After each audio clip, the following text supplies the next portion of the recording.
Magandang hapon po. Magandang hapon din sa inyo. Kami nga po pala ay mag-e-interview po sa inyo.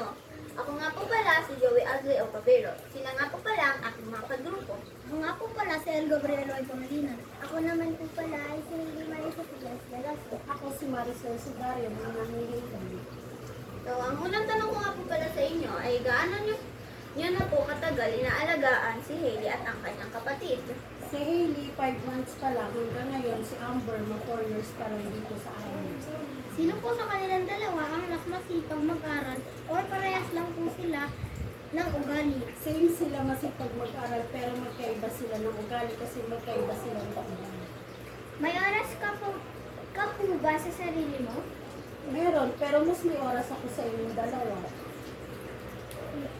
Ano po ang pakiramdam na inaalagaan nyo po si Hailey at si Amber? Masaya, tinuturing ko na sila na parang tunay kong anak. Masaya po ba kayo nang inaalagaan niyo po sila? Sobra. Ano po ang ginagawa mo para kami ay lumaking maayos? Tinuturuan ng magandang asal. Pinupuno ng pagmamahal. Pinapakain ng masustansyang pagkain para tumalino.